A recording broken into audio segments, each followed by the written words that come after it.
$82.7 billion. That is the number that Netflix just paid for Warner Brothers Discovery, owners of HBO Max and many other beloved properties. Meaning that unless this acquisition is blocked, Netflix will become an even greater streaming giant. James Gunn's new DCU, Superman, White Lotus, Harry Potter, Game of Thrones, Looney Tunes, Batman, all of them will now be Netflix properties. Netflix has been a primary threat to movie theaters and moviegoers since it switched to an online platform in its live streaming model almost 2 decades ago now. And that threat has been growing and growing over the years as it's put more content, filmmakers, and artists under its belt on its platform. I have nothing against Netflix. Hell, I have a subscription, I use it, I'm watching Stranger Things. But I, and maybe even you, am a theater goer first. When a new film comes out, I want to see it on the big screen. So the big question on my and everyone else's mind is this: what does Netflix purchasing Warner Brothers Studios mean for movie theaters? What does this mean for theatrical releases? Does this acquisition mean that the next DCU movie will just be direct to streaming? Well, according to Netflix, as of now, no. Let me read you some quotes from an investor call not too long ago by Ted Sarandos about this acquisition and about this very question. And then I'll explain my issues with it. While we're talking, keep in mind that this is the guy who said that Barbie and Oppenheimer would have done just as well on streaming instead of movie theaters, so, you know, take this with a grain of salt. Sarando says, quote, "We've released about 30 films into theaters this year, so it's not like we have got this opposition to movies in theaters. My pushback has been mostly in the fact of the long, exclusive windows that we don't think are that user-friendly," end quote. In that quote, Sarandos mentioned some positive things that actually look good for movie theater goers, as he recognizes that Warner Brothers films tend to go to theaters first and then to streaming, which is a trend that he says he intends to continue on Netflix. So that's fine and dandy, right? Music to my ears during this worrisome time. But unfortunately, that's not all. He mentions the phrase user-friendly in that quote, and to continue upon that, Sarandos continues saying, quote, "I wouldn't look at this as a change in approach for Netflix movies, or for Warner movies for that matter. I think over time the windows will evolve to be much more consumer-friendly, to be able to meet the audience where they are quicker. All those things we'd like to do. But I'd say right now, you should count on everything that is planned as going to theaters through Warner Brothers will continue to go to the theaters through Warner Brothers," end quote. Now, let's talk about why I'm worried. Firstly, at a base level, the phrases "right now" and "everything that is planned going to theaters" is absolutely a deliberate choice. Netflix most definitely wants the breathing room to say, don't worry, all those films are still coming out into theaters. For now. That could absolutely change in the future, and most likely will. Taking the co-CEO's words at face value alone, if a new film or script came across his desk today, post-acquisition, the potential for that to go directly to streaming rather than to theaters is now significantly higher. Secondly, there's a topic that I personally have a disagreement with, related to Netflix releasing 30 or so movies this year in theaters. Netflix says this to calm our worries. We're not opposed to releasing things in theaters. We've released 30 or so this year. That's very nice of you, Netflix. That doesn't make me feel better. Because sure, Netflix releases their films in theaters to check this box, but I would argue that they do not do it in a way that is good for the average theater-going consumer. K-pop Demon Hunters was put into theaters, sure, but only after it blew up on Netflix. The new Knives Out film, Wake Up Dead Man, will be going to theaters, but only for a limited 2-week run and only in select theaters. I have to drive an hour and a half to go see it to see the new Knives Out movie on the big screen because my 2 theaters were not in the select theaters list. I doubt I'm the only one there. Hell, I couldn't even see the new Guillermo del Toro Frankenstein movie in theaters because it wasn't being shown at all around me. Yes, Netflix is releasing films to the big screen. He tells the truth there in his quote, but as a complete afterthought, sometimes after the release, and most of the time only in a handful of theaters for just a couple of weeks. That feels like the definition of catering to moviegoers at the bare minimum level. So, right, what you're gonna have then is a bunch of people who want to see a new release in theaters, for example. They say, man, I've heard a lot about this new Clayface movie coming out, right? I really wanna go see that in theaters. What's that? I only have 2 free weekends to see it because I'm a working adult and I just can't drop everything in the middle of a week to go watch it? If I'm waiting till the weekend to see it, that gives me, what, 4 days total to go watch? Man, I don't know if I can fit it within that tight window.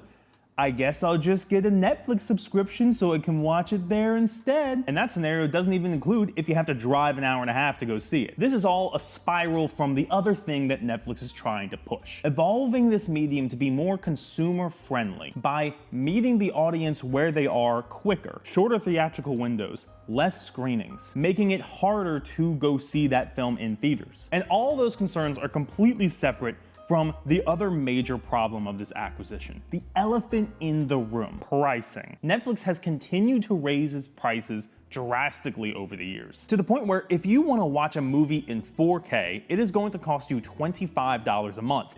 $18 a month for 1080p, and $8 a month for a subscription with ads. These prices are going to go up, and I highly doubt by a small amount. Let's switch to the video game world for a minute. Not too long ago, a similar event occurred where one major juggernaut bought another in the form of Microsoft purchasing gaming giant Activision Blizzard King for a similar $75 billion or so. As a result of that, to make up for that cost, Microsoft has a Netflix-inspired gaming subscription service called Xbox Game Pass. Its subscription price jumped up by 50% per month. A pricing change that made everybody happy, of course. Even if those pricing adjustments between Microsoft and Activision are not one-to-one with Netflix and Warner Brothers, those parallels are going to rear their head. There's no scenario where the price is not increased after this. So let's take a breath. Let's ground things in reality and talk about the potential positives of this acquisition. Movie theater effects aside, I will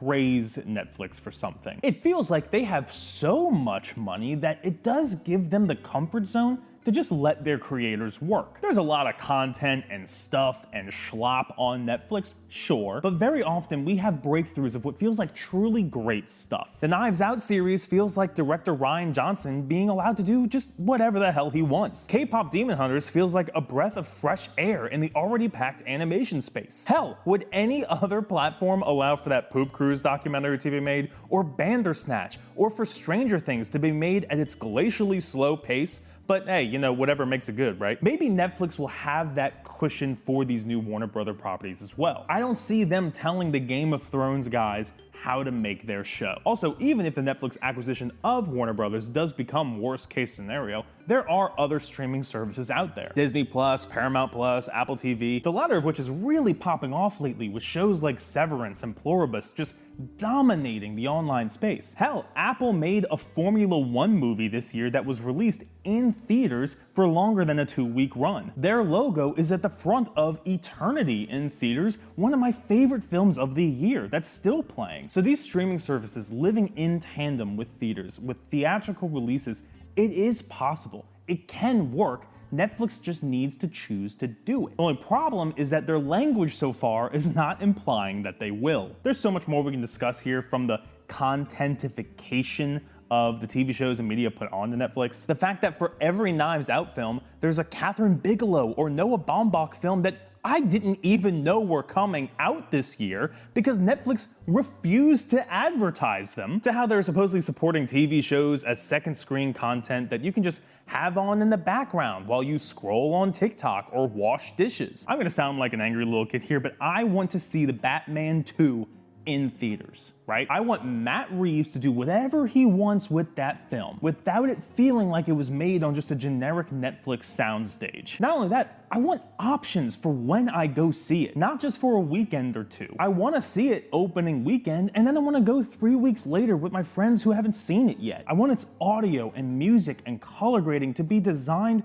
for a big screen, not the average home television. So, back to the question at hand. Will movie theaters die? Will the theater-going experience die? Will we look back on this acquisition 10 years down the line and say, yep, that's where the dominoes started to fall? As less and less people can see a movie in theaters and more people just find it easier to watch it at home. That question's a bit dramatic, I'll say. So let's reword it into a more pressing, more realistic question, but also a more challenging one. What is more important in this day and age? The fact that thousands and thousands of people see the new Superman film in theaters day one, or that millions of people see it on their couch? Is more people seeing a movie a bad thing, even if it's not how I personally want to see that movie? Maybe you are watching this video and you're delighted by the news, you're delighted by this acquisition, And that's okay. The average consumer may just love watching things at home on their own terms. Hell, I do it from time to time. Maybe that's the answer. Maybe that's the future that movies are meant for. But also,